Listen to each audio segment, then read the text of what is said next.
किसी ओटले पर बैठकर पत्ते घिसने से या व्यर्थ की बात करने से तुम्हारी जिंदगी पूरी नहीं होगी। शिव महापुराण में भगवान देवाधिदेव महादेव पार्वती जी को जब भ्रमण कराने के लिए काशी में लेकर जाते हैं तो काशी में पहुंचकर पार्वती से कहते हैं, पार्वती, संसार में जन्मा हुआ व्यक्ति जिस दिन अपने समय की कीमत समझ जाता है उस दिन मैं उसके समय को श्रेष्ठ बनाना प्रारंभ कर देता हूं।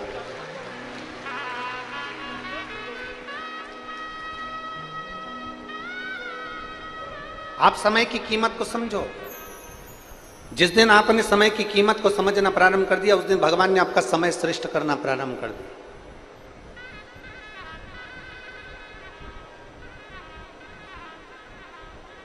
जिस दिन आपने समय की कीमत को जानना प्रारंभ कर दिया कि मेरा समय मुझे अमूल्य बनाना है, कीमत वाला बनाना है, मेरा समय व्यर्थ नहीं जाना चाहिए।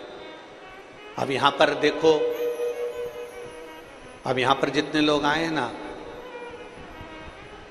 1 बजे से 4 बजे तक कथा है। जो जानते हैं कि कथा की कीमत क्या है, जो जानते हैं कि शिव महापुराण सुनने के बाद मेरा बाबा मुझे खाली नहीं भेजेगा, वो अपनी कथा में चित्त लगाकर, मन लगाकर, मौन होकर आराम से कथा को सुनते हैं, अपना ध्यान पूरा कथा में लगाकर बैठते हैं। और जिनको कथा की कीमत ही नहीं मालूम ना, जिसको इस डायमंड की, इस हीरे की, इस कोहिनूर हीरे की कीमत नहीं मालूम ना, वो व्यर्थ में उसको बटोर कर ले जाना भी नहीं चाहता, वो ध्यान देना भी नहीं चाहता। कीमत जानिए। इस चिलचिलाती हुई गर्मी में 46 डिग्री टेम्परेचर है आज। अब 46 डिग्री टेम्परेचर के अंदर आप सब 2-2, 3-3 घंटे पहले आकर बैठे हो। 1 बजे से 4 बजे तक कथा तुम्हें सुनना है तो तुम्हारा ध्यान, तुम्हारा केंद्र, तुम्हारी बुद्धि, तुम्हारा चित्त, तुम्हारा हृदय शंकर के चरणों में होना चाहिए। शिव चरणारविंद। अपने समय की जिसने कीमत जान ली, जो अपने समय को पहचान गया, जिसने अपने समय की कीमत को जान लिया, शंकर भगवान माता पार्वती जी से काशी में कहते हैं कि जो अपने समय की कीमत जान जाता है उसके समय को बदलने में देरी नहीं लगती, मैं स्वयं आगे रहकर उसका समय बदल दूंगा। समय की कीमत को जानो।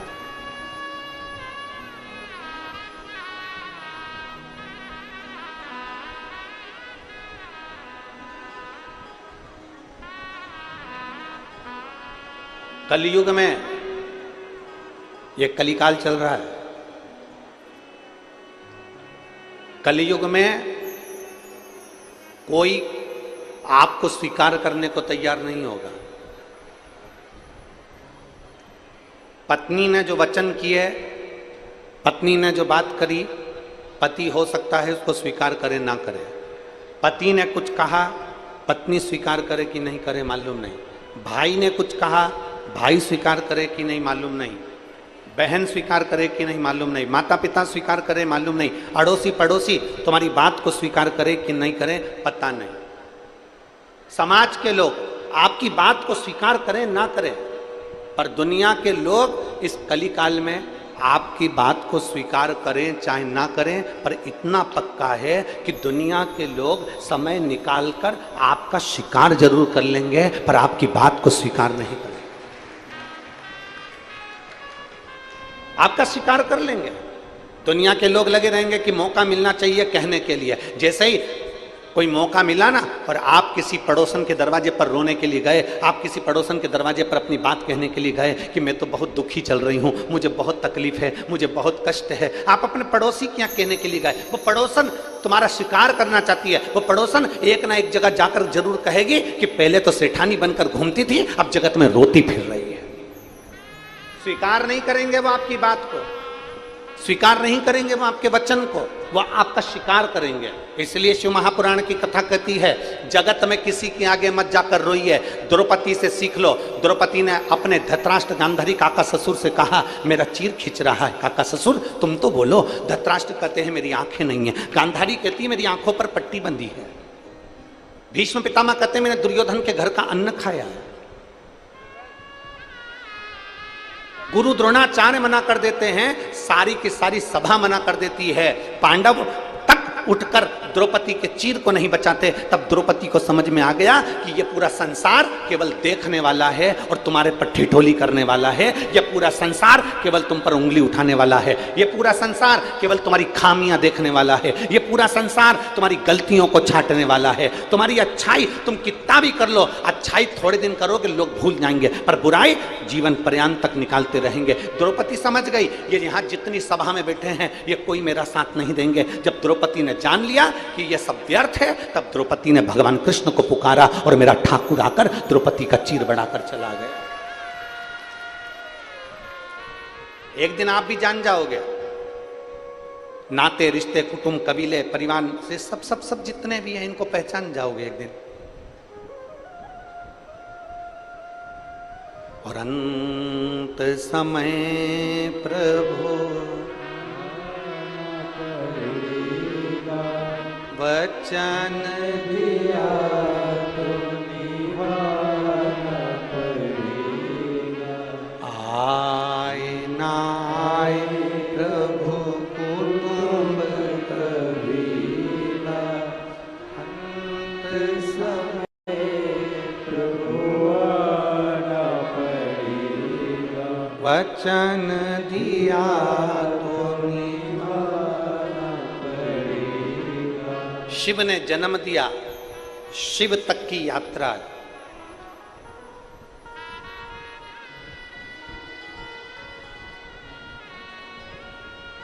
शिव ने जन्म दिया और शिव तक की यात्रा है।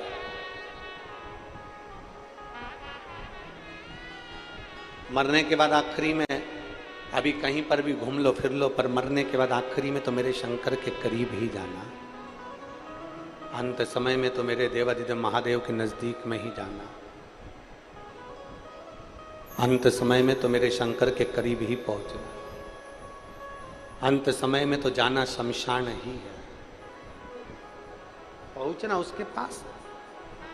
एक बहुत सुंदर कथा आती है।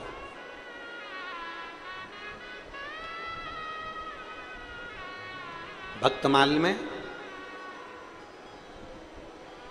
एक संत गोरा कुमार की कथा आती है। गोरा कुम्हार था।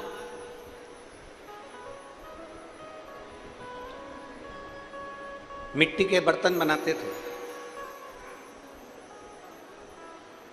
और मिट्टी के बर्तन बनाकर उसको बेचकर अपना यापन किया करते थे।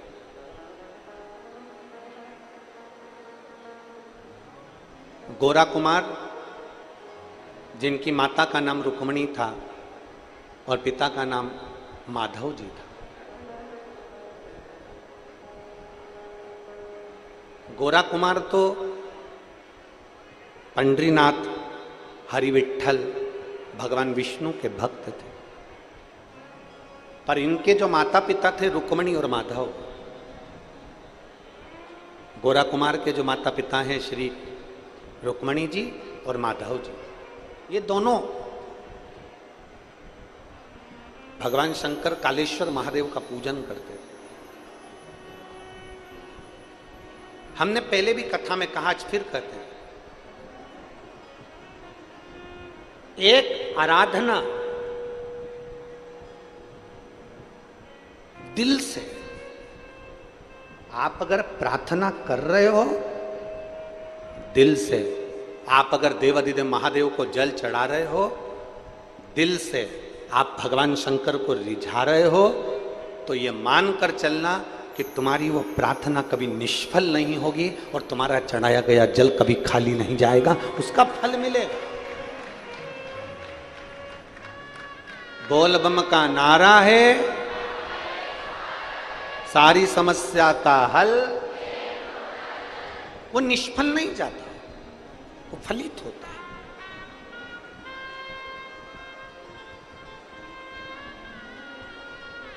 और शंभो शरणे पड़े, मांगो घड़ी रे घड़ी, दुख काटो दया करीन दर्शन। शंभो शरणे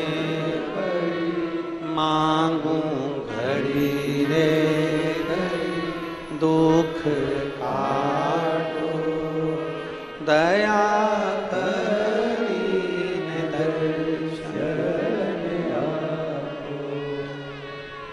गोरा कुमार के माता पिता रुक्मणी जी और माधव जी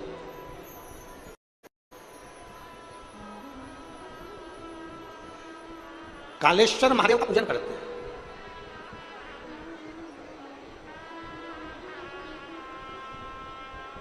अब देखिएगा जरा, दोनों पति पत्नी के अलग अलग नियम है। गोरा कुमार के जो माता पिता हैं उन दोनों के शंकर जी को रिझाने के अलग अलग नियम। मेरी जीजियों, आप शिव जी के मंदिर में कैसी पूजन करती हो ना, करो। और आपकी पड़ोसन से निवेदन है कि आपकी पड़ोसन को देखकर पूजन मत करना। आपकी पड़ोसन को देखकर पूजन मत करो कि उसने कंकु चढ़ाया है तो मैं भी चढ़ाऊंगी, उसने चंदन चढ़ाया है तो मैं भी चढ़ाऊंगी, उसने चावल चढ़ाया है तो मैं भी चढ़ाऊंगी, उसने कमलगट्टे चढ़ाए हैं तो मैं भी चढ़ाऊंगी। अब तुम्हारे पास में अगर वो चीज नहीं है तो तुम जाकर अपने पति से कहोगी, पति चिड़चिड़ाएगा, मैं कहाँ से लाके दूं बाजार में, मैं नहीं जा रहा, धूप पड़ रही है, गर्मी पड़ रही, मेरे को नहीं लाना, और वो चिड़चिड़ करेगा। और मान लो चिड़चिड़ कर कर अगर वो कमलगट्टा ले भी आया, चिड़चिड़ करके वो काली मिर्च ले भी आया, चिड़चिड़ करके गुस्सा कर कर अगर उसने थोड़ा वो सामान तुम्हें लाकर भी दे दिया और वो सामान तुम शंकर जी को चढ़ाओगी तो भगवान शंकर स्वीकार करेंगे क्या? जम के बोलो जरा, नहीं करेंगे। प्रेम से लेकर आता ना तो भगवान स्वीकार कर ले, स्नेह बस लाता ना तो भगवान स्वीकार कर ले, पर प्रेम से लाया ही नहीं ना। अब यहां माताएं बैठी हैं,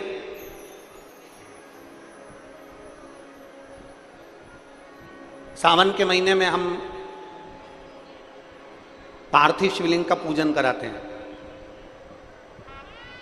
अब कई माताएं ऐसी हैं कि वो सामान में अपने पति से जाकर कहती हैं, सुनो सभी पत्र लाके दो, सुनो लौंग ला कर दो, सुनो ये ला कर दो, सुनो वो ला कर दो।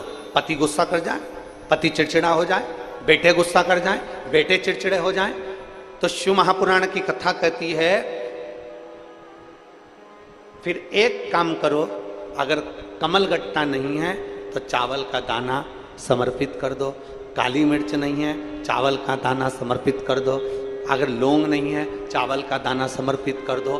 पर कोई चिड़चिड़ होकर कोई सामान ला कर दे और वो शंकर जी को चढ़ाओ, वो मेरा शिव स्वीकार नहीं करता।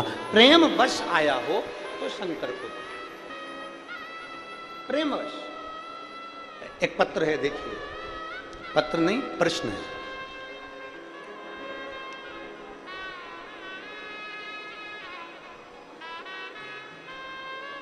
गुरुजी, क्या घर के मंदिर में शिवलिंग और शिव परिवार दोनों एक साथ रख सकते हैं? शंकर भगवान की मूर्ति नहीं, शंकर भगवान का शिवलिंग होना चाहिए। क्या होना चाहिए? शिवलिंग। और शिवलिंग है, और कई लोग कहते हैं गुरुजी अब हमारे पास में शिवलिंग है तो क्या नंदी भी रखना जरूरी है? तो शिव महापुराण की कथा कहती है घर के अंदर शिवलिंग अगर रखा हुआ है, घर के अंदर शिवलिंग अगर रखा हुआ है तो नंदी हो तो ठीक, नहीं हो तो आप और हम जब बाबा को रोज प्रणाम करते हैं तो हम भी नंदी से कम नहीं होते हैं। हम भी नंदी से, आप और हम बाबा को प्रणाम कर रहे हैं तो आप भी और हम भी शिव के उपासक हैं। अब कहा शिवलिंग रखें तो क्या साथ में पार्वती जी रखना जरूरी है, कार्तिकेय रखना जरूरी है, कि गणेश जी रखना जरूरी है? तो गणेश जी तो सबके घर में पहले से रहते हैं। बोलो सही है कि गलत है? जम के बोलो जरा। अब पार्वती जी की बात आई तो सब जितने भी बैठे हो ना, सबके घर में कुल देवी तो होती ही है। माता जी का फोटो होगा, माता जी का चित्र होगा, कुछ ना कुछ माता का स्मरण होगा। और नहीं होगा तो जो शिवलिंग होता है, आपको पहले भी वर्णन किया, जैसे ये जलाधारी, ये शिवलिंग, ये पानी बह रहा है, यहाँ गणेश जी, कार्तिकेय, अशोक सुंदरी, पार्वती जी, शंकर जी, मतलब पूरा की पूरा परिवार देवादिदेव महादेव का शिवलिंग के रूप में विराजमान। अब अगला प्रश्न आता है, क्या घर के मंदिर में पीतल का शिवलिंग रखना उचित है कि नहीं है? किसी धातु का शिवलिंग या किसी पदार्थ का शिवलिंग रखना उचित है कि नहीं है? देवादिदेव महादेव की पवित्र कथा कहती है, यदि आप अपने जीवन में एक बार लिंग शिव महापुराण अगर सुनेंगे या लिंग पुराण को आप पढ़ेंगे, बाजार में से लाकर गीता प्रेस की लिंग पुराण का अगर वर्णन करेंगे, तो उसके अंदर या शिव महापुराण के अंदर वर्णन किया गया भगवान विष्णु, लक्ष्मी जी, इंद्रदेव, वरुण देव, गरुण देव, 33 कोटि देवी देवताओं ने सबने अपने अपने अनुकूल शिवलिंग का निर्माण किया। किसी ने पीतल का, किसी ने लकड़ी का, किसी ने पार्थिव का, किसी ने मोती का, किसी ने चांदी का, किसी ने तांबे का, किसी ने लोहे का, किसी ने माखन का, किसी ने दही का, किसी ने अन्य अन्य तरह के शिवलिंगों का निर्माण किया है। तो शिव पुराण कहती है तुम्हारे घर में अगर पीतल का शिवलिंग है तो भी रख सकते हो, धातु का शिवलिंग है तो भी रख सकते हो, मट्टी का शिवलिंग है तो भी रख सकते हो, चीनी का शिवलिंग है तो भी रख सकते हो, लकड़ी का शिवलिंग है तो भी रख सकते हो, पत्थर का शिवलिंग है तो भी रख सकते हो, पारद का शिवलिंग है तो भी रख सकते हो, स्फाटिक का शिवलिंग है तो भी रख सकते हो। तुम्हारे पास में जैसा शिवलिंग है वैसे तुम पूजन करो, मेरा महादेव उसमें भी प्रकट होकर भाव से स्वीकार करो।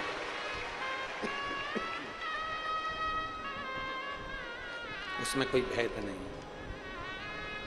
कि हमको ये शिवलिंग रखना है कि वो शिवलिंग रखना है, कि ये शिवलिंग स्वीकार करना है कि वो शिवलिंग स्वीकार करना, उसमें कोई भेद नहीं, उसमें कोई भेद नहीं। जो शिवलिंग आपके पास में आप उसका पूजन करें, जो शिवलिंग आपके करीब में आप उसकी आराधना करें, जो शिवलिंग आपके नजदीक में है आप उसकी आराधना करें, आप उसका पूजन करें। और तेरी पूजन को भगवान बना मन मंदिर,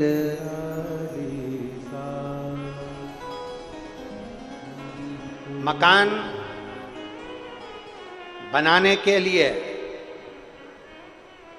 प्लाट की जरूरत पड़ती है। रिटर्न नहीं आ रहा है। मकान बनाने के लिए, जम के बोलो जरा, प्लाट की जरूरत पड़ती है।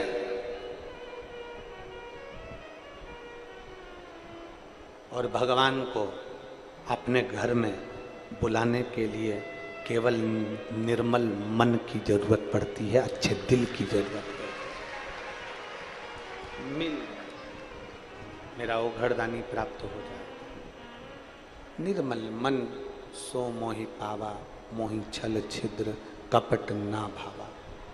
निर्मल मन चाहिए।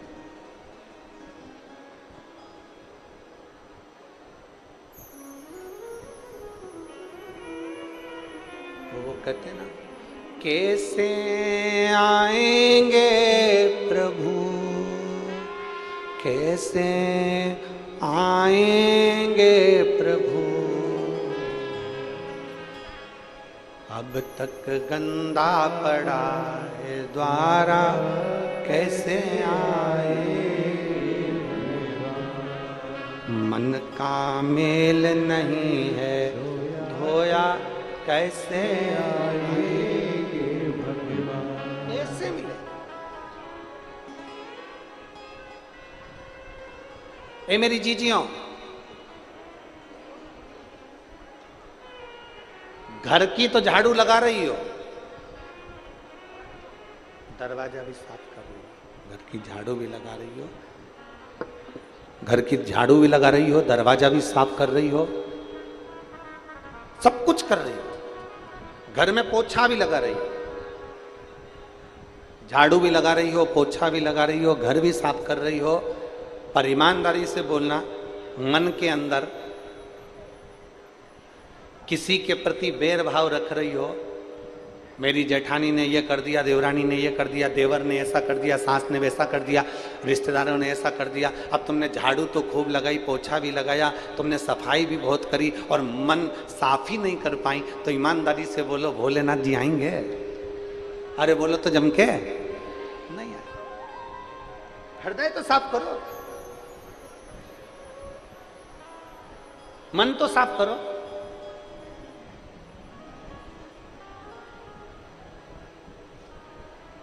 गोरा कुमार की मां माता जी और गोरा कुमार के पिताजी, दोनों की आराधना करने का तरीका अलग अलग है, दोनों का। तुम जैसे रिझाना चाहो वैसे रिझाओ भगवान। एक पत्र है, देखिए।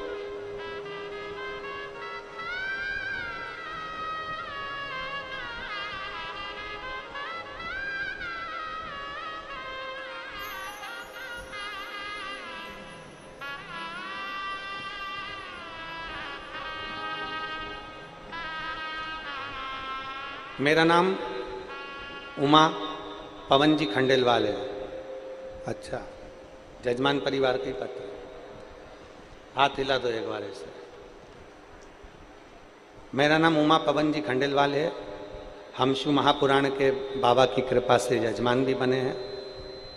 5 सालों से मेरी जीभ पर एक छाला था, जिसकी वजह से मुझे भोजन करने में तकलीफ होती थी। छाले को 5 साल हो गए थे।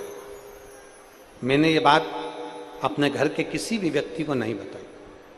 पिछले 6 महीने से यह तकलीफ और ज़्यादा आसानी हो गई, भोजन करने में दिक्कत आने लगी। तब मैंने अपनी छोटी बेटी से कहा, तो उसने कहा कि हॉस्पिटल में जांच कराते हैं। और हॉस्पिटल में जांच कराने का बोला। तब हमने हॉस्पिटल में जांच कराने के लिए रायपुर गए और वहाँ डॉक्टर साहब ने कहा कि अगर छाला 15 दिन से ज़्यादा हो जाता है तो उसमें कहीं ना कहीं कैंसर के लक्षण आ जाते हैं। ये सुनकर हमारे आंख में आंसू आ गए। परिवारजनों का परामर्श हुआ। फिर हम लोग मुंबई निकल गए और मुंबई के डॉक्टरों से जांच कराई। और जांच कराने के बाद डॉक्टरों ने कहा कि छाला निकालना पड़ेगा, तब मालूम पड़ेगा कि क्या दशा है। उसी बीच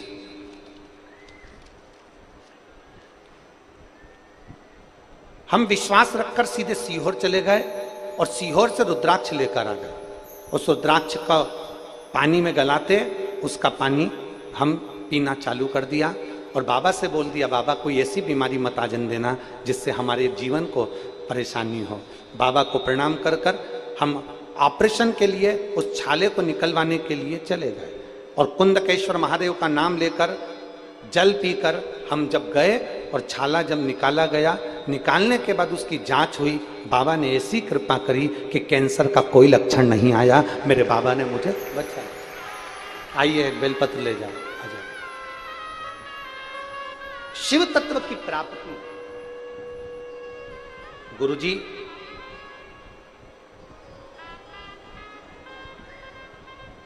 आप कहते हो कि बाबा 3 महीने में पूरी करते हैं, पर मेरा देवाधिदेव महादेव इतना सरल है।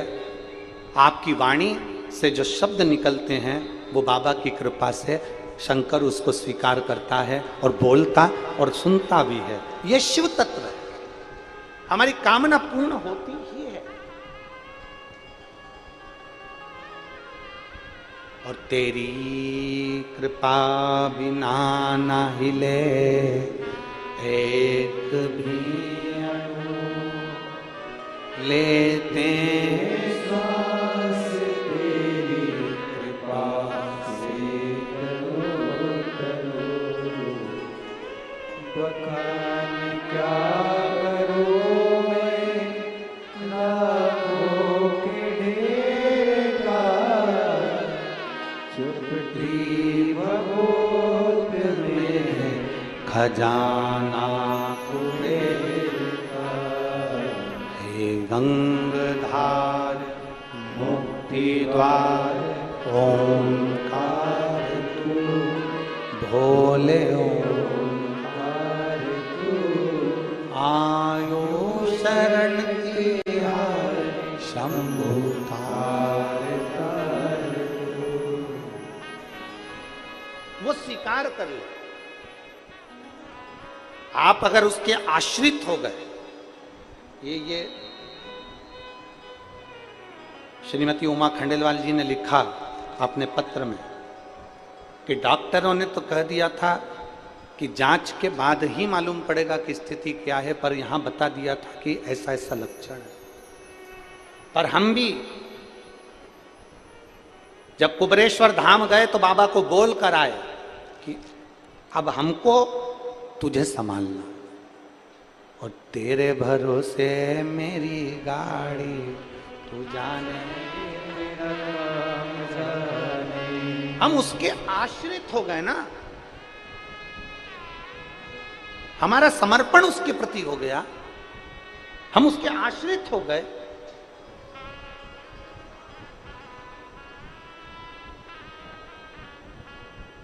और जब हम मेरे देव अधिदेव महादेव के आश्रित हो जाते हैं, उसके समर्पित हो जाते हैं, फिर वो संभाल लेता है, फिर वो संभाल, हमें नहीं संभालना, फिर उसको संभालना। एक पत्र और देखिए,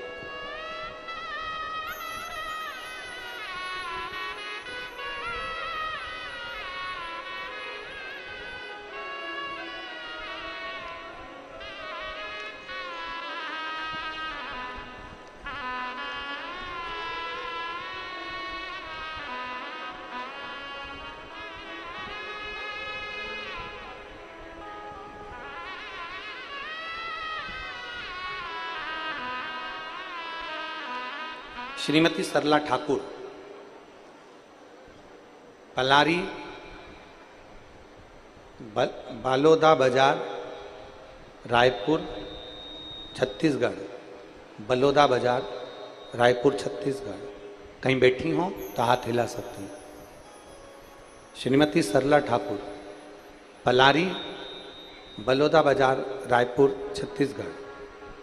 मेरे बाबा का मैं क्या गुणगान करूं। पत्र को आप लोग एलईडी पर या आस्था चैनल पर भी साथ में पढ़ सकते हैं। मेरे बाबा का मैं क्या बखान करूं। सन 2019 में मुझे स्लीप एपनिया का रोग हो गया था। मेरा ऑक्सीजन का स्तर अचानक गिरकर 40 और 50 पर आ जाता था। सांस लेने में दिक्कत होती थी। मैं लगभग 15 दिनों के लिए आईसीयू में पड़ी रहती थी, एडमिट होना पड़ता था। डॉक्टरों ने बाईपेप मशीन लेने को बोल दिया। इसे घर पर ही हम 24 घंटे ऑक्सीजन की मशीन को 24 घंटे लगाकर रखते।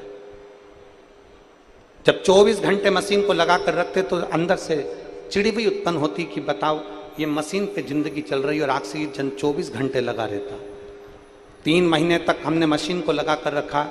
डॉक्टर बोले कि इस मशीन को तुम्हें जीवन भर लगाना पड़ेगा और जिंदगी भर इस मशीन के बिना काम नहीं चलेगा। हम उस मशीन को लगाकर रहने लगे। तब एक बार आस्था चैनल पर टीवी के सामने बैठे कथा सुन रहे थे। चैनल बदलते बदलते आपकी कथा आने लगी और शिव महापुराण की कथा सुनी। कथा सुनकर शिव जी पर बेलपत्र और शंकर जी पे चढ़े हुए जल का महत्व आपने बताया और हमने अपने परिवार वालों से कहकर बेलपत्र और जल मंगाकर बेलपत्र खाना और पानी पीना कुंदकेश्वर महादेव के नाम से चालू करा। आज बाबा की कृपा से मेरा ऑक्सीजन लेवल बढ़ गया और मेरी मशीन निकले हुए समय हो गया। अब मैं मशीन नहीं लगाती, अमलेश्वर की कथा में बैठी हूं। आई हैं,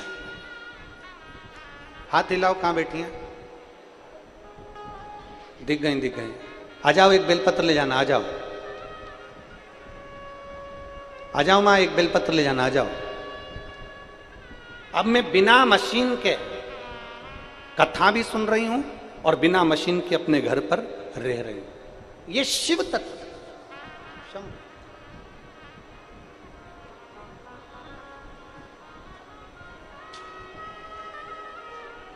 एक भरोसा केंद्रित करिए,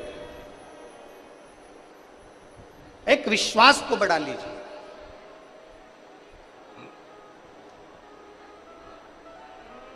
संत गोरा कुमार जी की मां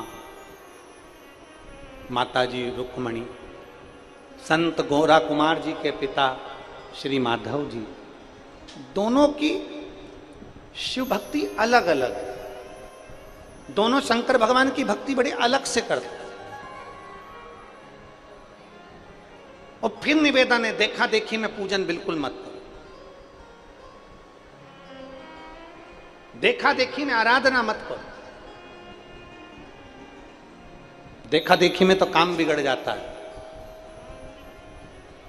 हम पहले भी बोले, कक्षा 8वीं का पेपर था, एक के पीछे एक बच्चे बैठे थे और लिखने को आ गया एग्जाम में, परीक्षा में, दिल्ली की सबसे बड़ी मीनार का नाम लिखो। आगे वाले बच्चे ने लिख दिया दिल्ली में कुतुब मीनार है, पीछे वाले बच्चे ने आगे वाले बच्चे का देखकर लिख दिया दिल्ली में कुतिया बीमार है। देखा देखी में काम बिगड़ गया। हम जैसी आराधना करते हैं ना वैसी करो। आपके दिल को जो अच्छा लगे ना वैसे शंकर जी का आराधना करो। आपको अच्छा लगना चाहिए, आपके मन को अच्छा लगना चाहिए, वैसे आप शिव की पूजन करो, जैसा तुम्हारा मन करे, जैसे तुम्हारा दिल कर जाए वैसे तुम शिव की आराधना करो। अब आज के ज़माने में क्या हो गया कि रोज की रोज तुम अपनी पूजन के तरीके को रोज बदल देते हो, रोज बदल देते हो। कोई महाराज आएगा, वो कह देगा कि शंकर जी पे चढ़ा हुआ पानी नहीं पीना चाहिए, तो तुम लोग वो विचार कर लोगे कि ऐसा वो इतना बड़ा पंडित जी बोल के गया था कि पानी नहीं पीना चाहिए, तो लोगों ने पानी पीना बंद कर दिया। फिर कोई कहीं का आ जाए और तुमसे कह जाए कि तुम तो रोटी भी मत खाओ, तो तुम खाना बंद कर दोगे क्या? अरे बोलो तो जम के, कर दोगे बंद? जो तुमको अकल देने आए कि शंकर पर चढ़ा हुआ जल मत पियो, शंकर पर चढ़ी हुई बेलपत्र मत खाओ, शंकर के मंदिर मत जाओ, शिवालय में मत जाओ, झाड़ू मत लगाओ, पोछा मत लगाओ, नहीं। शिव महापुराण की कथा कहती है, एक बार गीता प्रेस गोरखपुर की शिव महापुराण को अपने घर में लाओ और पढ़ो, और फिर देखो कि सीवर वाला महाराज झूठ तो नहीं बोलता।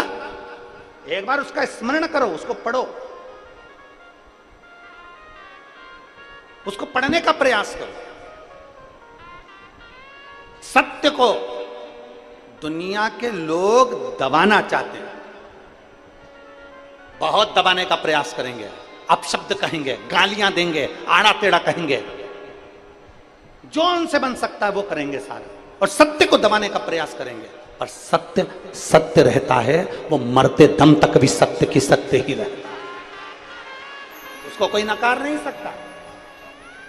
सत्य को कोई नकार नहीं सकता, सत्य सत्य ही रहेगा।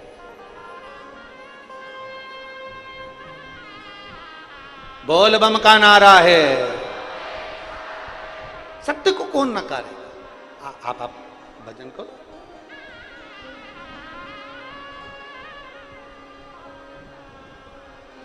गोरा कुमार जी की माता रुक्मणी जी का पूजन करने का तरीका अलग है, अलग। और कहां से लाऊं गंगा, कहां से लाऊं यमुना,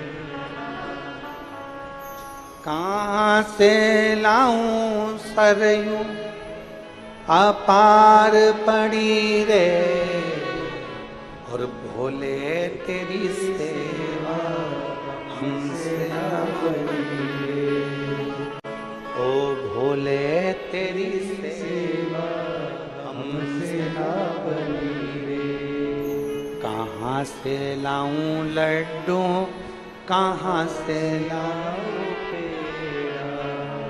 कहां से लाऊं बर्फी, वो शक्कर चढ़ी रे, ओ भोले तेरी सेवा हमसे ना बनी।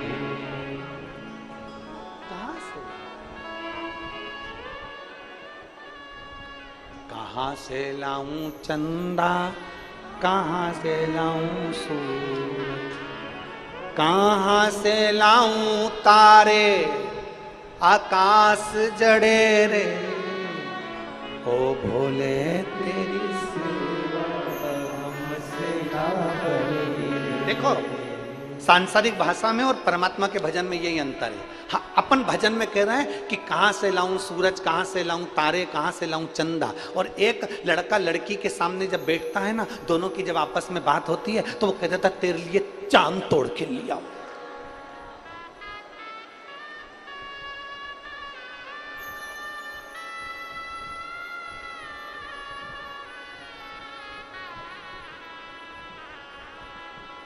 कितना झूठ।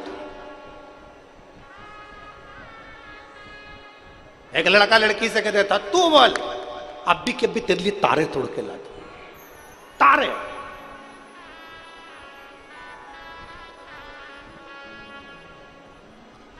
देख, लड़का कहता है लड़की को रिझाने के लिए, तेरा नाम मैंने अपने हाथ पे लिखवाया, देख तेरा नाम।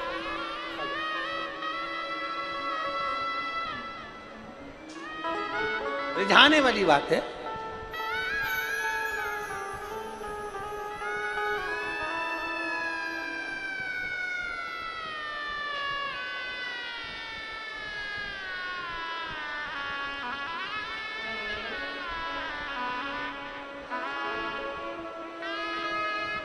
ठीक हो? 24 घंटे मुख पर ऑक्सीजन लगी रहती थी और बाबा के जल का तो प्रभाव है। आज कथा में भी बैठी हैं और घर में भी खाई।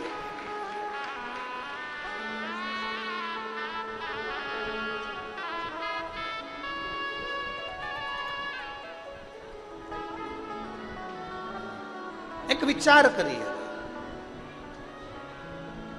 लड़का लड़की से कह रहा मैंने तेरा हाथ पे नाम लिखा लिया, इतना प्रेम करता हूं।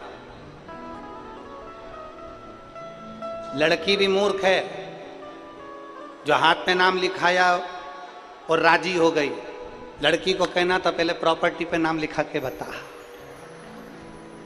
एक बंगला, एक गाड़ी, 1 एकड़ जमीन, 1 बीघा जमीन, फिर मानू कि तुम उससे प्रेम करता।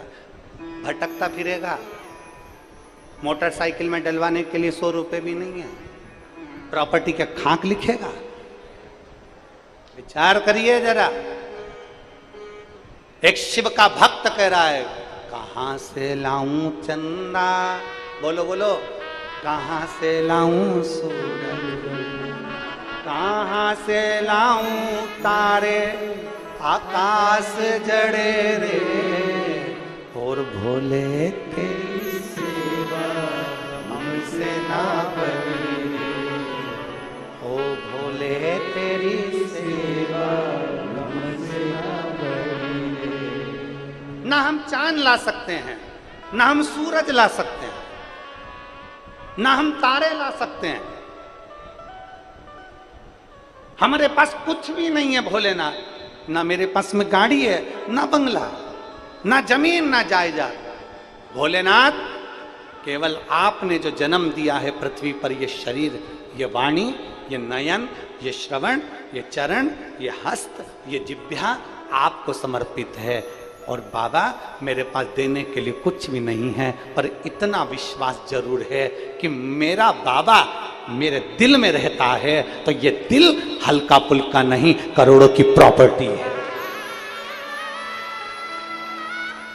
करोड़ों की। तेरी याद से शुरू होती है मेरी सुबह, तेरी याद से शुरू होती है मेरी सुबह, तो कैसे कह दूं कि दिन खराब है, जब सर पर तेरा हाथ है, तो कैसे कह दूं कि मेरी किस्मत खराब है। कैसे कहूं?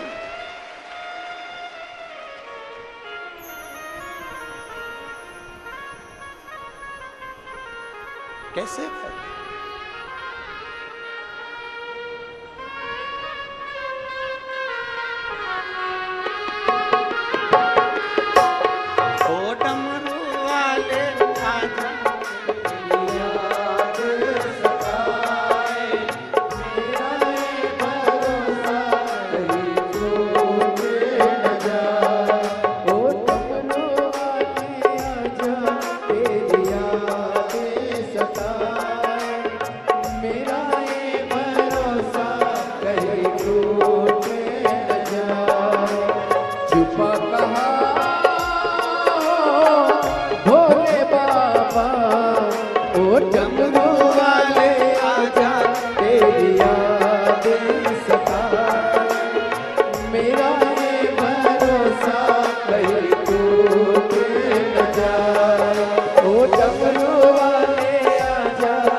तेरी यादें सताए, मेरा ये भरोसा कहीं टूट न जाए।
पुकारिया दिल के सहारे, मन ये पुकारिया दिल के सहारे, मन ये पुकारिया दिल के सहारे, मन ये पुकारिया दिल के सहारे, नैना हमारे तेरा रास्ता निहारे, ओ नैना हमारे तेरा रास्ता निहारे, हर पल विचार छुपा कहाँ हो भोले बाबा, ओ डमरू वाले आजा तेरी यादें सताए, मेरा ये भरोसा कहीं टूट न जाए, ओ डमरू वाले आजा तेरी यादें सताए, मेरा ये भरोसा कहीं टूट न जाए।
डमरू वाले आजा तेरी यादें सताए ओ मेरा ये भरोसा कहीं टूटे न जाए ओ डमरू वाले आजा तेरी यादें सताए मेरा ये भरोसा कहीं टूटे न जाए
शंभो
अपने स्थान पर बैठकर भगवान देवाधिदेव महादेव से अपने मन की बात बड़े भाव के साथ दिल से हृदय से प्रार्थना करें।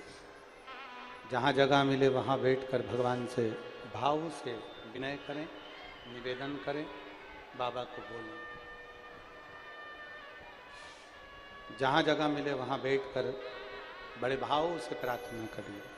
साथ में आप और हम सब मिलकर बोलें।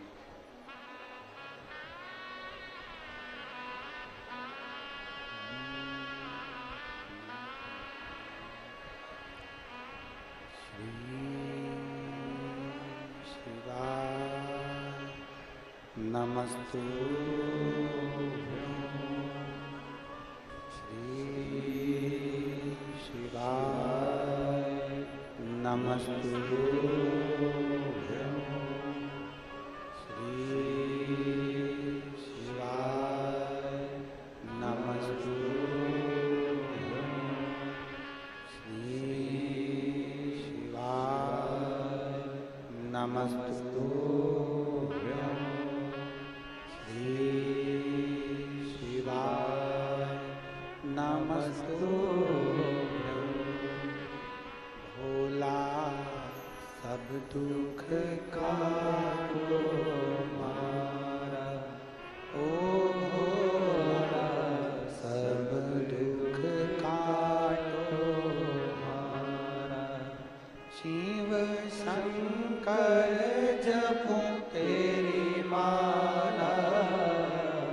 भोले बाबा जपो तेरी माला, भोला सब दुख काटो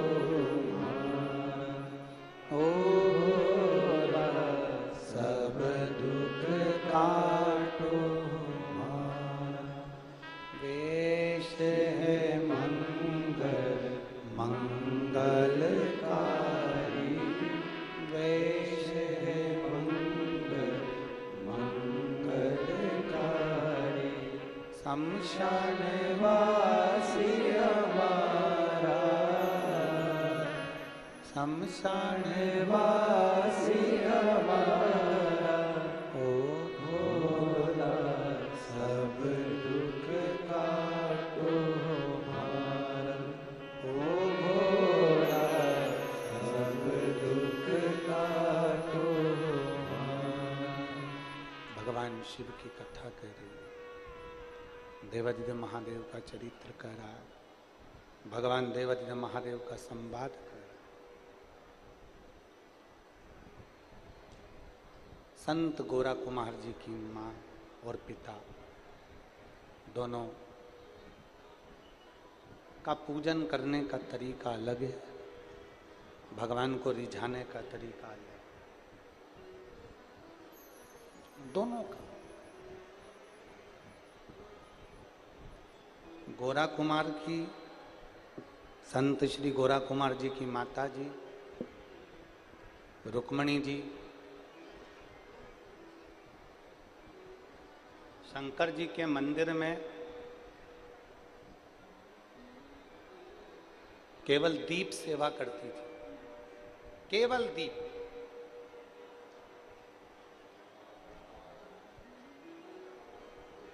हमने एक बार कथा में कहा था, आप लोगों के स्मरण में है कि नहीं पता नहीं, पर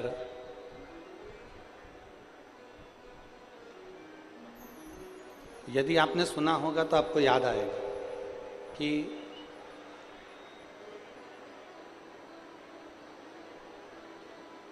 मंदिर में, शिवालय में कहीं कहीं पर लोग दिया जलाकर चले जाते हैं, और हम तो यहां तक कहेंगे कि कुबेरेश्वर धाम सीहोर में भी अगर आप जाएं तो जो कंकर शंकर पूजन का स्थल है, जहां पर बैठकर आपको पूजन करना चाहिए कंकर शंकर की, उस जगह पर भी अगर आप लोग पूजन करने जाते हो या कुबेरेश्वर धाम जाते हो या शिवालय में जाते हो, देवालय में जाते हो, तो एक प्रयास करो। आपके पास चढ़ाने के लिए कुछ नहीं है, समर्पित करने के लिए कुछ नहीं है, देने के लिए कुछ नहीं है, तो जो हमारे बीच में शबरी नारायण वाले महाराज जी पधारे हैं, एक बार जोरदार ताली बजाकर स्वागत, वंदन, अभिनंदन। स्वामी जी अगर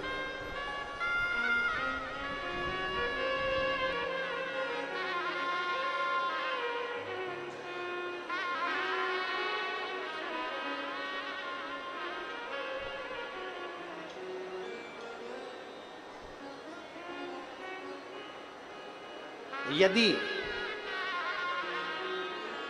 हमारे पास शंकर जी भगवान के मंदिर में, शिवालय में, देवालय में देने के लिए जल भी नहीं है, बहुत सरल भाषा में समझिएगा इस बात को, बहुत सहज। आपके पास जल भी नहीं है समर्पित करने के लिए,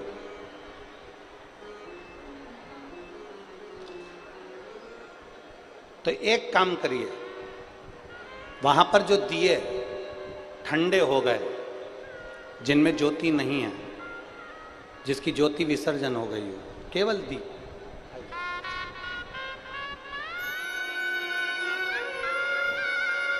शबरी नारायण वाले महाराज जी यहाँ एक बार जोरदार ताली बजाकर स्वागत, वंदन। आपका आत्मीय प्रेम व्यासपीठ पर हमेशा बना रहता है।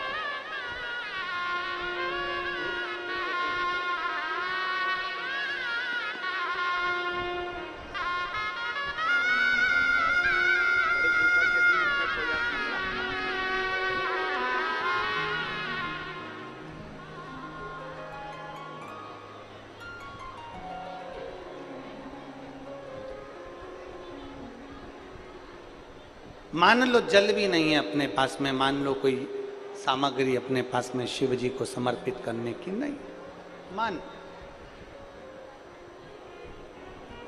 तो जो दीप शिव भक्त लगाकर चले गए हों, जो दीप भगवान शंकर को लगाकर भक्त लोग चले जाते हैं और वो ठंडे हो जाते हैं, उनका विसर्जन हो जाता है, उसमें ज्योति नहीं रहती है, तो वो दीप अगर हम उठाकर एक जगह पर एकत्रित कर कर भी रख देते हैं, एक जगह पर इकट्ठे कर कर हमने रख दिया, तो कभी आप मौका लगिए, कभी जिंदगी में मौका लगे तो ये प्रयास कर कर देखना, जगह जगह पर लोग दिए जलाकर चले जाते हैं, उन दीपक को एक जगह एकत्रित कर कर अगर आप जाएंगे तो आप उसका अनुभव करेंगे कि आप ये अनुभव करेंगे कि आपके मस्तक पर जो पितृ दोष होता है, आपके मस्तक पर जो पितरों का दोष माना जाता है, लोग कहते थे पितृ दोष हो गया, पितृ दोष हो गया, पितृ दोष हो गया, 1 रुपये कमा रहे हो, 1.25 रुपये खर्च हो रहे हैं, हाथ में पैसा नहीं दिख रहा, मानसिक टेंशन बना हुआ है। आप किसी शिवालय में अगर गए हो, कुछ भी समर्पित करने का नहीं है, तो वहां पर जितने दिए ठंडे हो गए हों, उन दियों को इकट्ठा कर कर एक जगह कर एकत्रित भी कर दिया जाए और प्रणाम उन दियों को कर लिया जाए, तो हमारा पितृदोष भी समाप्त हो जाता है। यहां तक शास्त्र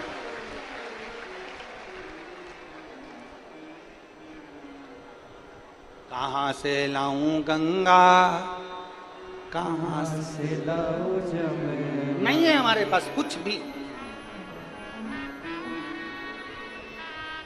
संत श्री गोरा कुमार जी की मां रुक्मणी जी का एक नियम था, मंदिर में दीपदान करना और जो विसर्जित दीप हैं उनको उठाकर एकत्रित करना। अब जरा समझिएगा कि उन विसर्जित दियों को, दीपक को एक जगह इकट्ठा करने का फल क्या होता है, जरा यहाँ कथा में ध्यान लगाकर सुनना कि शंकर के मंदिर के, शंकर के द्वारे के, भगवान के शिवालय के कहीं दीप बहुत सारी जगह वहां लगा दिया, वहां लगा दिया, वहां लगा दिया, वहां लगा दिया, लोगों ने दिया दिया दिया सब दूर छोड़ दिया, उसको इकट्ठा कर कर एक जगह पर एकत्रित कर देना, उसका फल क्या होता है ये समझिए।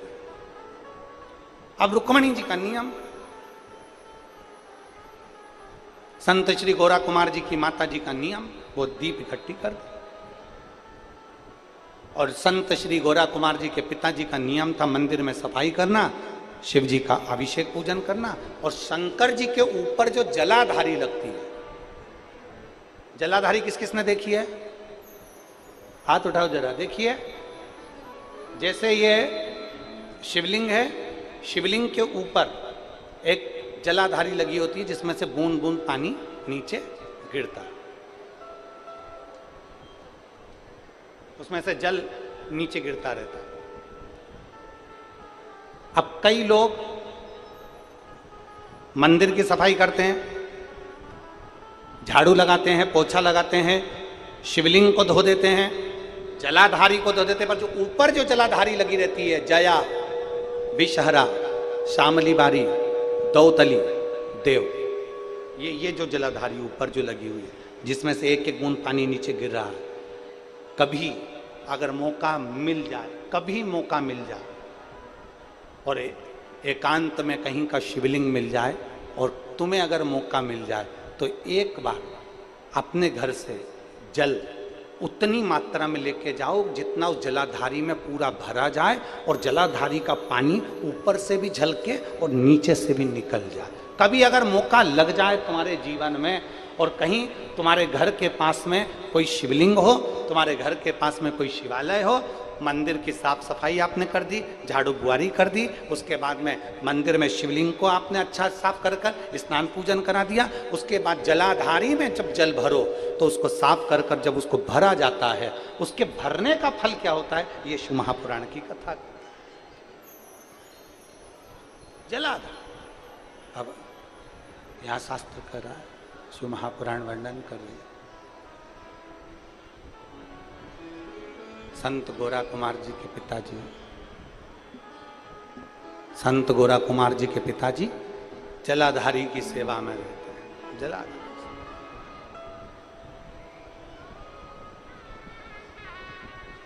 गोरा कुमार जी की माता के गर्भ से 8 बच्चों ने जन्म लिया।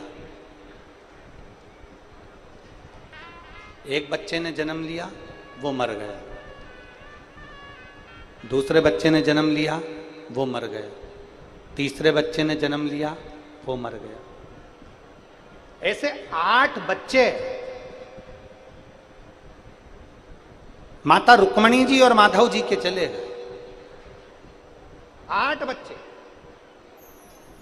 अब जब 8 बच्चे मर गए, रुक्मणी जी आज अपने पति के कंधे पर सिर रखकर रो रही हैं, खूब बिलक बिलक कर रो रही हैं। बहुत। श्री माधव जी ने कहा, रुक्मणी क्यों रो रही है? रुक्मणी जी कहती हैं, मेरे 8 बच्चे चले गए।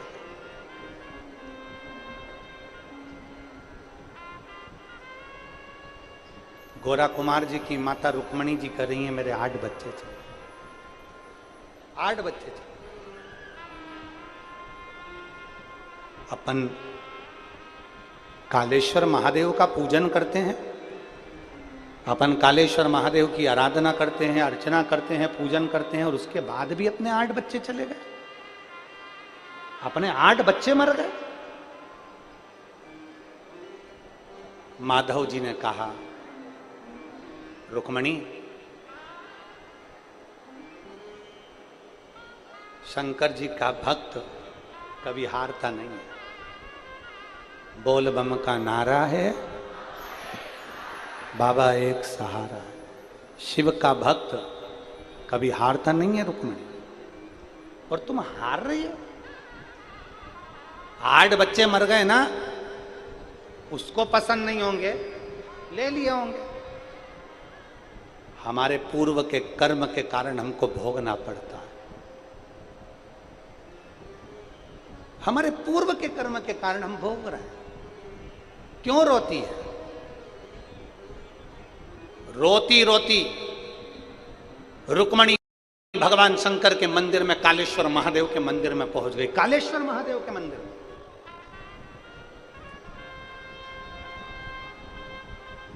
महाराष्ट्र में आज भी पंढरपुर से 30 कोस की दूरी पर गोरा कुमार जी का गांव है, जिसको पहले शिव गांव कहते थे, शिवा गांव। अब उसका नाम बदल गया। वहां पर कालेश्वर महादेव का आज भी मंदिर है। संत गोरा कुमार जी की मां रुक्मणी जी 8 बच्चे मरने के बाद रोती रोती आंख में आंसू भरकर कालेश्वर महादेव के पास पहुंच गई, और कालेश्वर महादेव को, शिवलिंग को अपने गले से लगाकर रो रही है। आंख से आंसू बह रहे, बिलख रही, रो रही।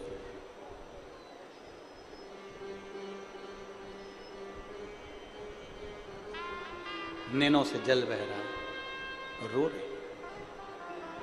और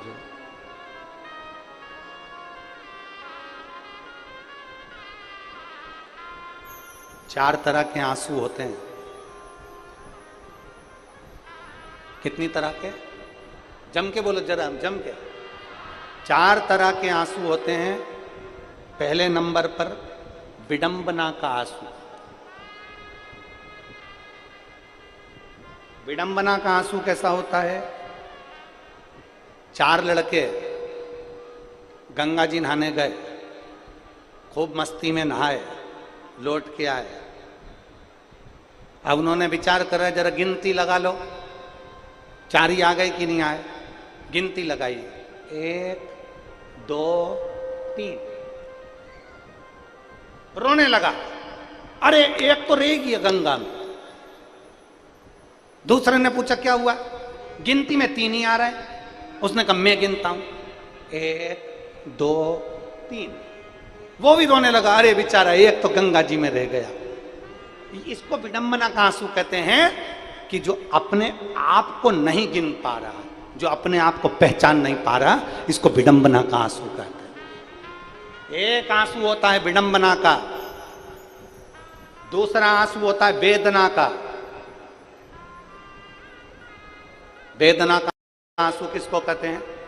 हमने किसी से बहुत आस लगाई, बहुत आस लगा कर बैठे थे और उसी ने धोखा दे दिया, इसको वेदना का आंसू कहते हैं। पहले नंबर का विडंबना का आंसू, दूसरे नंबर पर वेदना का आंसू, तीसरे नंबर पर होता है विरह का आंसू। किसी की याद में रोते रहे, आंखों से नीर बहता रहा, इसको विरह का आंसू कहते हैं। और चौथे नंबर पर आता है वंदना का आंसू। वंदना का आंसू मतलब परमात्मा के लिए उसको याद कर कर रोए, उसे वंदना का आंसू कहते हैं, उसे वंदना का आंसू कहते हैं। 4 तरह के आंसू होते हैं, आप भी हमारे साथ बोलेंगे। पहले नंबर पर विडंबना का आंसू। कौन सा? विडंबना का आंसू। दूसरे नंबर पर होता है वेदना का आंसू। कौन सा? वेदना का आंसू। तीसरे नंबर पर आता है विरह का आंसू। बोलिए कौन सा? विरह का आंसू। और चौथे नंबर पर आता है वंदना का आंसू, जो परमात्मा की याद में, गुरु की याद में, भगवान की याद में, उससे विनय करते समय, उससे कहते समय, उसको पुकारते समय, उसको नमन करते समय, उसको अपने दिल की बात सुनाते समय जब आपकी आंख में से आंसू निकल जाए, समझ लेना आज वंदना के आंसू निकले हैं और वो आंसू परमात्मा को प्रिय है। वो वंदना के आंसू मेरे भोलेनाथ को प्रिय है। वंदना, वंदना वो साधारण से आंसू नहीं है, वंदना के आंसू हैं भगवान के।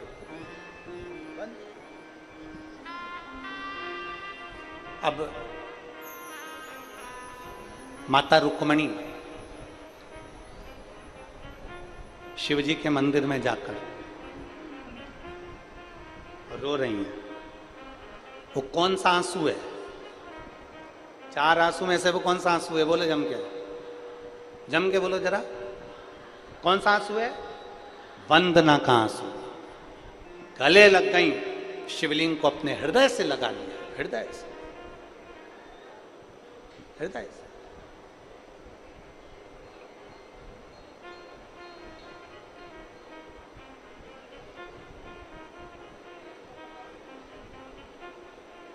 और ये जो आंसू है ना, ये परमात्मा से मिलन का केंद्र है। ये जो आंसू है, ये परमात्मा से मिलन का बिंदु है। ये वंदना का आंसू, वंदना रो रहे।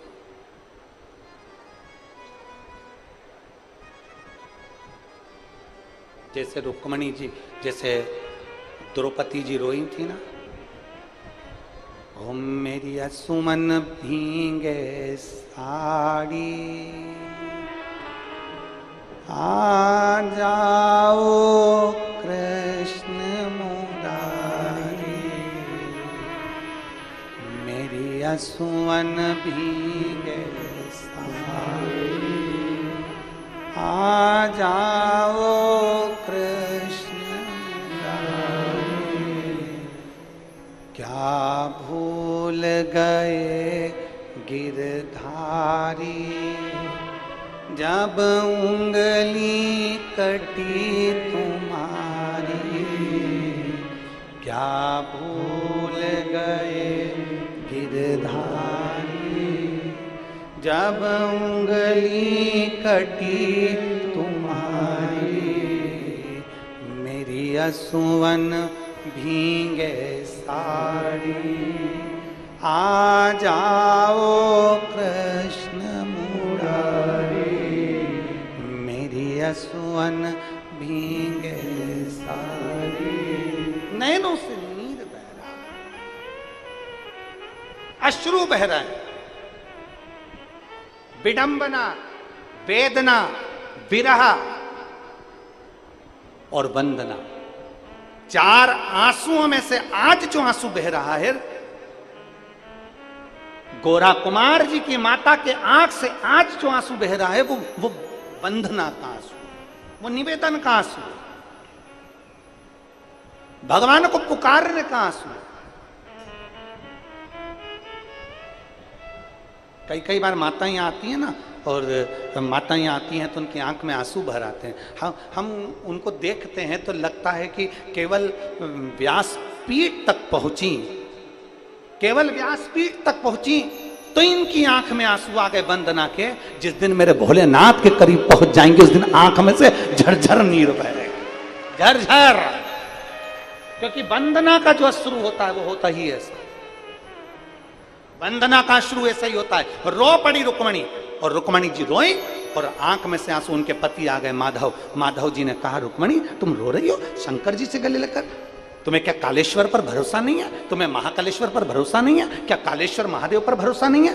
रुक्मणी जी ने कहा, संत श्री गोरा कुमार की माता जी कहती हैं मेरे 8 बच्चे मर गए, अब मैं कब तक धीर बांधूं?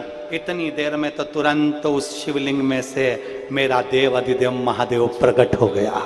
उस शिवलिंग में से मेरा महादेव प्रकट हो गया। प्रकट होकर कहते हैं, रुक्मणी तू रो रही है? माधव तेरी आंख में आंसू हैं? जा जिस जगह पर तेरे 8 बच्चे जमीन में दफनाए गए, ये नियम है, जो छोटा सा बच्चा होता है वो मर जाता है तो उसका अंतिम संस्कार नहीं होता, उसको क्या करते हैं? जमीन में गाड़। जिस जमीन में, ध्यान देना, आप लोगों को मालूम है कि नहीं मालूम है? इधर छत्तीसगढ़ में ऐसा है कि नहीं? बोलो तो जम के। बड़ा व्यक्ति हो तो उसको आग लगाकर उसको अंतिम संस्कार किया जाए, छोटा सा बच्चा अगर मर जाए तो उसको जमीन में गाड़ा जाता। अब हम आप लोगों से पूछेंगे एक प्रश्न, उसका उत्तर दीजिए। मुर्दे को जहां ले जाकर आग लगाई जाती है, चिता में लेटाकर जलाया जाता है, उस स्थान को क्या कहते हैं? जम के बोलो। शमशान। उसको क्या कहते हैं? शमशान। किसका स्थान है वो? भगवान शंकर का। और छोटे से बच्चों को जिस जमीन में गाड़ा जाता है, जिस स्थान पर जमीन के अंदर गाड़ा जाता है, उस स्थान को क्या कहते हैं?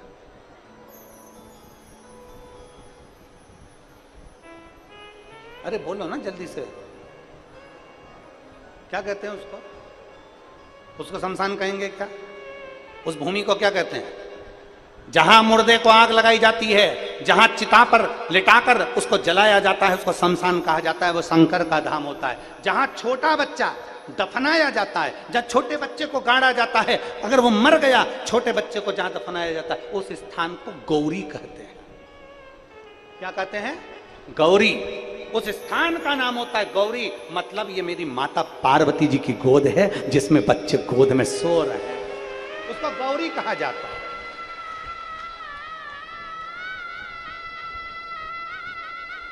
मेरा काल अधिपति प्रकट हुआ, शिवलिंग में से आवाज आने लगी और मेरे महादेव ने कहा, जाओ माधव अपनी धर्म पत्नी रुक्मणी को ले जा और गौरी की भूमि पर जाकर जिस जगह से तू खोदेगा, जिस जगह पर तूने तेरे 8वें नंबर के बेटे को गाड़ा है, उस जगह को खोदना, उसमें से बच्चे को निकालना। बच्चा तो मर गया, मरे हुए 4 महीना हो गया, कैसे जीवित हो सकता है?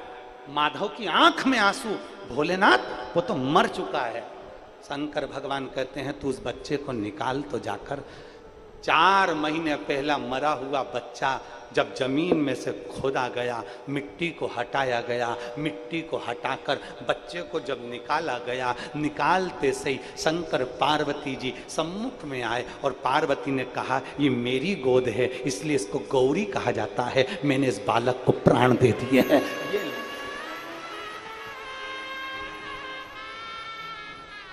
विडंबना के आंसू में वो सुख नहीं है, वेदना के आंसू में वो सुख नहीं है, विरह के आंसू में वो सुख नहीं है। जो सुख, जम के बोल दो, वंदना के आंसू में है। और वंदना के जब आंसू निकलते हैं तो मेरा महादेव छप्पर फाड़ कर लुटाना चालू कर देता है। देवता देते हैं पल्ला झाड़ कर और महादेव देता है छप्पर। फाड़ कर वो महादेव तुरंत माता पार्वती जी आ गई, बच्चे को हाथ में दिया और देते से ही कहती हैं क्यों रो रहे हो? माधव कहते हैं 4 महीने पहले मरा हुआ बच्चा ये मरा हुआ है। शंकर कहते हैं तो चिंता मत कर, अकाल मृत्यु वो मरे जो काम करे चंडाल का, और काल उसका क्या बिगाड़े जो भक्त हो मां काल का।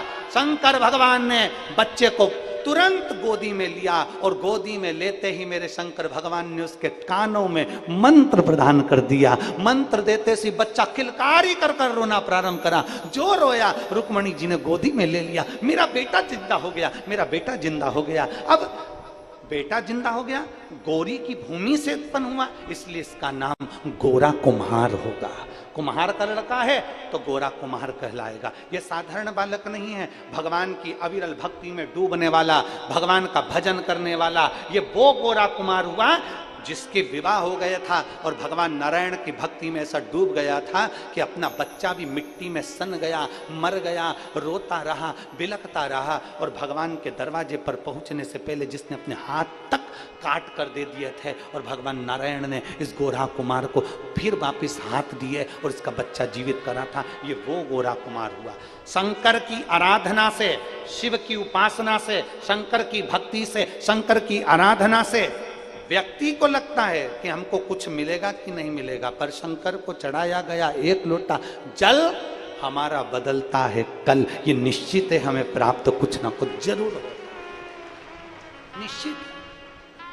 और मैंने तेरे ही बाबा तेरे ही भरोसे हवा बिच उड़ती जवानी बाबा डोर हटो छड़ी ना हटी जवानी भोले मैं तेरी शंभो मैं तेरी हवा बिच उड़ती जवानी बाबा डोर हटो छड़ी ना हटी जवानी। शिव की आराधना में बहे गए आंसू, शंकर की आराधना में दिया गया समय, शंकर की कथा में दिया गया समय, शिवालय में दिया गया समय, भगवान शंकर को दिया गया समय कभी खाली नहीं जाता, कभी भी।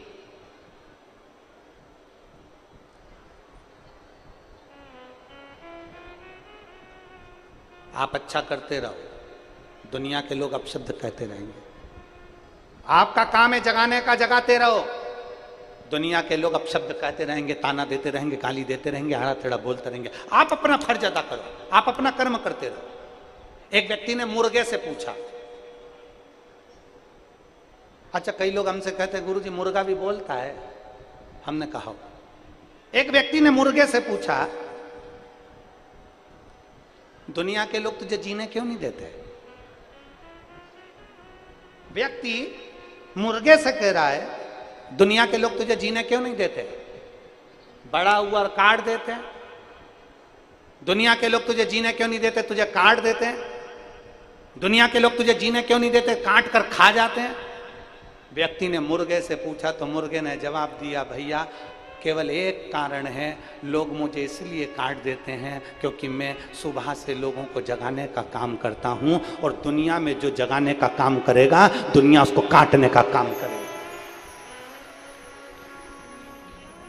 मुर्गा कहता है कि मेरा एक काम है जगाने का, मैं सुबह से लोगों को जगाने का काम करता हूं, इसलिए लोग मुझे काट देते हैं। और ये दुनिया के लोग है ही ऐसे, जो सत्य बोलेगा, आगे बढ़ेगा, जो तुम्हें जगाने का काम करेगा, जो तुम्हें जनमानस में कुछ परमात्मा की भक्ति प्रदान करने का कार्य करेगा, जो जनमानस में तुम्हें जगाने का काम करेगा, दुनिया के लोग उसको काटने का काम करते हैं। कैसे भी इसको नीचे गिराओ, कैसे भी इसको टूल करो, कैसे भी इसका पांव पकड़ के गिराओ, कैसे भी इसको नीचे लाना। गाली देंगे, अपशब्द कहेंगे, ताने देंगे, आड़ा टेढ़ा बोलेंगे। जितनी उनकी कैपेसिटी होगी, जितना उनके अंदर मल भरा होगा, जितनी उनके अंदर गंदगी भरी होगी, वो सारा निकाल देंगे। भले वो कुछ भी करें, पर वो अपने भीतर की सारी गंदगी निकाल देंगे। शिव महापुराण की कथा कहती है, पर मुर्गे का काम है जगाना, भले मर गया पर जगाना बंद नहीं करा। उसी तरह आपका काम है आगे बढ़ना और जनमानस को जगाना, पीछे मत हटना, अग्रण्य चलना है। क्या किसको रोइए, चादर तान के सोइए, आग लगे बस्ती में अपन रो मस्ती, बोल बम का नारा है सारी समस्या का हल। कोई जल्दी बनता है, कोई लेट बनता है, शिव को जल चढ़ाने वाला एक दिन सेठ जरूर बनता निश्चित। एक विश्वास जागृत, एक पत्र है देखिए,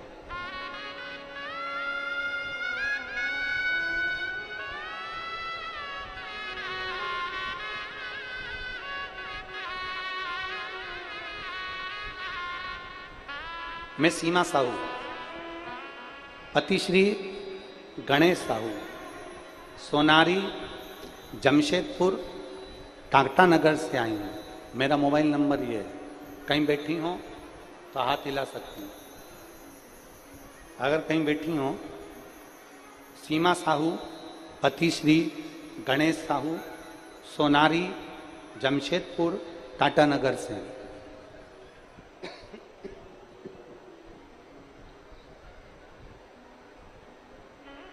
पत्र को आस्था चैनल पर और एलईडी पर आप पढ़ सकते हैं। एक लोटे जल का क्या गुणगान करूं गुरुदेव, मेरा मोबाइल नंबर ये है। मेरे पापा श्री रंती राम साहू, ससुर जी के मुंह में घाव हो गया था और अचानक से मुंह में ब्लड आना शुरू हो गया। हम सोच में डूब गए, ऐसा क्यों हो रहा है। जब हमने डॉक्टर को दिखाया तो डॉक्टर ने उनको कैंसर बता दिया। हम डर गए, ऐसा कैसा हो गया, रोने लग गए। इतनी बड़ी बीमारी हमारे पिताजी को हो गई। मेरे अपने पिताजी नहीं थे, सास ससुर को ही माता पिता मानती हूँ और पिताजी के शरीर में इतना बड़ा रोग हो गया। देखकर अब कहीं ससुर का साया भी मेरे सिर से ना उठ जाए, बड़ा दुख हुआ गुरुदेव, बहुत रोही। डॉक्टर से हमको जाकर विनती करी कि इनको जल्दी ठीक कैसे हो सकता है, तो डॉक्टर ने कहा इनका ऑपरेशन करना पड़ेगा। कैंसर पूरे मुंह के अंदर हो गया है, उसको ऑपरेशन की जरूरत है। हमने डॉक्टर साहब से ऑपरेशन का थोड़ा सा समय मांगा और मेरी माँ और भाभी ने कहा तुम चिंता मत करो, बाबा के ऊपर भरोसा करो, शिवलिंग पर एक लोटा जल चढ़ाना चालू करो, बाबा सब अच्छा करेंगे। मैं अपने घर के पास वाले शिवालय में जल चढ़ाने के लिए बाबा को विनती करके थोड़ा पानी घर ले आती, पापा को थोड़ा थोड़ा कुंदकेश्वर महादेव का नाम लेकर 10 दिन तक पानी देती रही और बाबा देवाधिदेव महादेव पर जल चढ़ाती रही। मैंने बाबा की ऐसी कृपा, हम दूसरी बार जब डॉक्टर को जांच कराने के लिए गए तो डॉक्टर ने कहा घाव सही हो गया है और कैंसर की रिपोर्ट भी नॉर्मल आई है, उसमें कैंसर नहीं है। मैं बाबा को प्रणाम करने के लिए आई। कहीं बैठी हैं, कहीं बैठी हो तो हाथ हिला सकती हैं। मैं सीमा साहू, पति श्री गणेश साहू, सोनारी जमशेदपुर टाटा नगर से आई हूँ। मेरा मोबाइल नंबर ये है, कहीं बैठी हो तो हाथ हिला सकती। शिव तत्व की प्राप्ति, नीचे की लाइन अच्छी लिखी है, आप और हम सब मिलके गुनगुनाते। मेरे बाबा दया करना, मैं तेरे भरोसे, मेरे बाबा दया करना, मैं तेरे भरोसे। एक पत्र और बड़ा अच्छा है, ये भी सुनिए।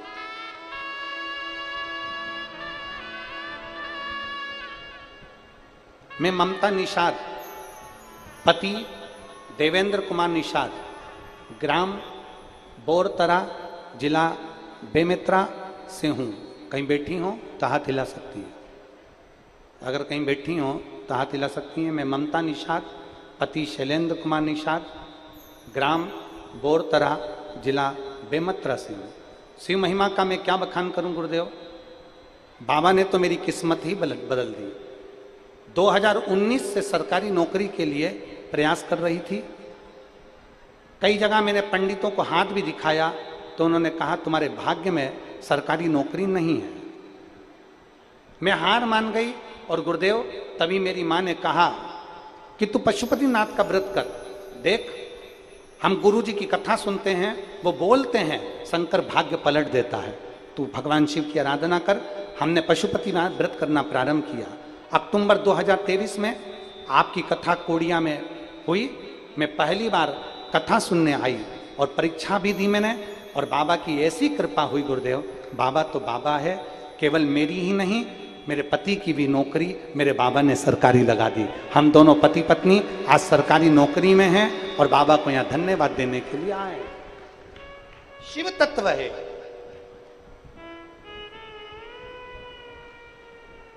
ममता निषाद, पति शैलेंद्र कुमार निषाद, ग्राम बोरतरा, जिला बेमत्रा से हूं। ये ओघड़ी है शब्द।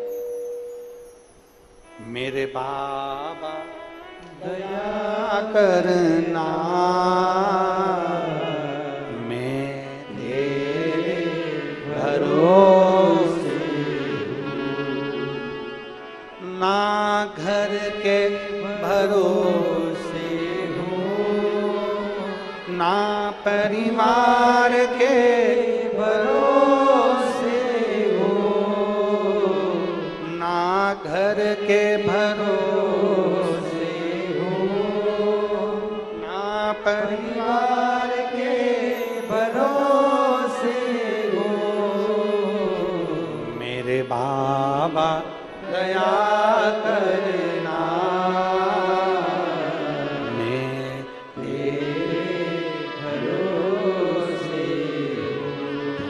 बाबा दया करना, मैं तेरे भरोसे हूँ। हम उसके आश्रित हो जाए।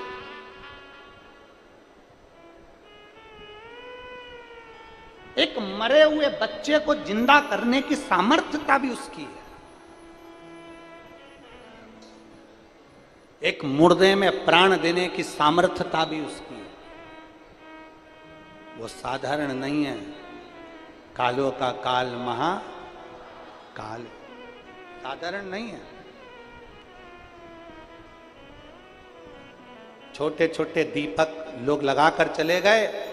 उन ठंडे हुए दिए को एकाग्रित करने का फल यह हुआ कि उसका बेटा भी ठंडा हो गया था और उसमें भी ज्योति मिल गई। जलाधारी में जल भरना, भगवान शंकर के ऊपर बूंद बूंद पानी टपक रहा है। वो जलाधारी जया, विषहरा, शामली बारी, दौतली, देव, शंकर की 5 बेटियों का स्थान जल से तृप्त कर देना, मतलब हमें भी वो देव अधिदेव महादेव की बेटियां तृप्त जरूर कर देती हैं, तृप्त कर देती।